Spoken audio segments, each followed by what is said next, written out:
Finally team ಇಂಡಿಯಾದ T20 ತಂಡಕ್ಕೆ ಹಿಡಿದಿದ್ದಂಥ ಸೋಲಿನ ಗ್ರಹಣ ಬಿಟ್ಟಿದೆ. ಸತತ 7 ಪಂದ್ಯಗಳಲ್ಲಿ ಸೋಲನ್ನು ಕಂಡಿದ್ದಂಥ ನಾಯಕ ಶ್ರೇಯಸ್ ಅಯ್ಯರ್ ಈಗ ಜಿಂಬಾಬ್ವೆ ವಿರುದ್ಧದ ಮೊದಲ ಪಂದ್ಯದಲ್ಲಿ ಗೆಲ್ಲೋ ಮೂಲಕ ತಮ್ಮ ಮೊದಲ ಗೆಲುವನ್ನು ಕಂಡಿದ್ದಾರೆ.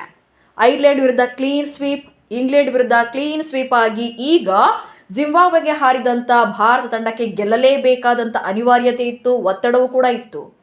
ಸೊ ಕೊನೆಗೂ ಕೂಡ ಜಿಂಬಾಬ್ವೆ ವಿರುದ್ಧ ಗೆದ್ದು ಗೆಲುವಿನ ಟ್ರ್ಯಾಕ್ಗೆ ಬಂದಿದ್ದಾರೆ. ಆ್ಯಂಡ್ ಯಂಗ್ ಬಾಯ್ ಹಾಗೆ ಬಾಸ್ ಬೇಬಿ ಅಂತಾನೆ ಕರೆಸಿಕೊಳ್ಳುವಂಥ ವೈಭವ್ ಸೂರ್ಯವಂಶಿ ಕೂಡ ಖದರ್ ತೋರಿಸಿದ್ದಾರೆ. ಜಿಂಬಾಬ್ವೆ ವಿರುದ್ಧದ ಮ್ಯಾಚಲ್ಲಿ ಭಾರತದ ಪರ್ಫಾರ್ಮೆನ್ಸ್ ಹಾಗೆ ವೀಕ್ನೆಸ್ ಬಗ್ಗೆ ಈ ವಿಡಿಯೋದಲ್ಲಿ ಹೇಳ್ತೀನಿ.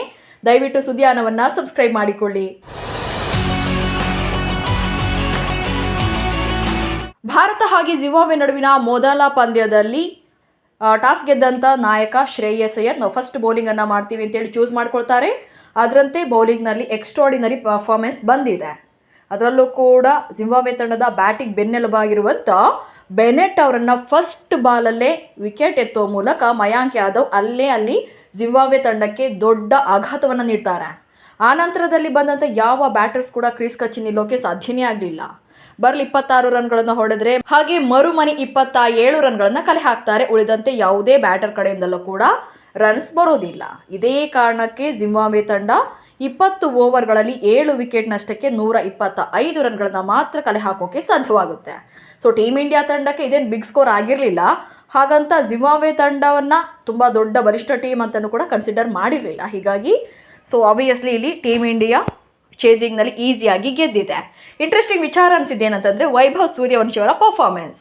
ಸೊ T20 ಫಾರ್ಮೆಟ್ನಲ್ಲಿ ಕಾಲಿಟ್ಟದಂಥ ವೈಭವ್ ಸೂರ್ಯವಂಶಿ ಈಗ ತಮ್ಮ ಮೇಡನ್ 50ಯನ್ನು ಹೊಡೆದಿದ್ದಾರೆ. ಅದು ಕೂಡ ಜಿಂಬಾಬ್ವೆ ವಿರುದ್ಧ 19 ಬಾಲಲ್ಲೇ 4 ಬೌಂಡ್ರಿ ಹಾಗೆ 4 ಫೋರ್ಗಳ ಸಹಿತ 50 ರನ್ಗಳನ್ನು ಚೆಚ್ಚಿದ್ದಾರೆ. ಅದು ಕೂಡ 260+ ಸ್ಟ್ರೈಕ್ ರೇಟ್ನಲ್ಲಿ. ಸೊ ಇದೊಂದು ಭಾರತಕ್ಕೆ ನಿಜಕ್ಕೂ ಕೂಡ ಗುಡ್ ನ್ಯೂಸ್. ಯಾಕಂತಂದರೆ ವೈಭವ್ ಸೂರ್ಯವಂಶಿಗಾಗಿ ಅಲ್ಲಿ ಅನುಭವಿ ಆಟಗಾರ ಸಂಜು ಸ್ಯಾಮ್ಸನ್ರನ್ನೇ ತಂಡದಿಂದ ಹೊರಗಿಟ್ಟು ಹಾಗೆ ಪ್ಲೇಯಿಂಗ್ 11ನಿಂದ ಹೊರಗಿಟ್ಟು ಸೂರ್ಯವಂಶಿಗೆ ಅವಕಾಶವನ್ನು ಕೊಟ್ಟಿದೆ. ಯಾಕಂದರೆ ಆತನಲ್ಲಿ ಟ್ಯಾಲೆಂಟ್ ಇದೆ ಅಂತೇಳಿ. ಕೊನೆಗೂ ಕೂಡ ಸೂರ್ಯವಂಶಿ ಅದನ್ನು ಪ್ರೂವ್ ಮಾಡಿದ್ದಾರೆ. ಜಿಂಬಾಬ್ವೆ ವಿರುದ್ಧದ ಮ್ಯಾಚಲ್ಲಿ ಹೊಡಿಬಡಿ ಆಟವಾಡಿದಂಥ ಸೂರ್ಯವಂಶಿ 19 ಬಾಲಲ್ಲಿ ಅರ್ಧ ಶತಕವನ್ನು ಕಂಪ್ಲೀಟ್ ಮಾಡಿದರು. ಬಟ್ ಅಭಿಷೇಕ್ ಶರ್ಮಾ ಕಡೆಯಿಂದ ರನ್ಸ್ ಬಂದಿಲ್ಲ.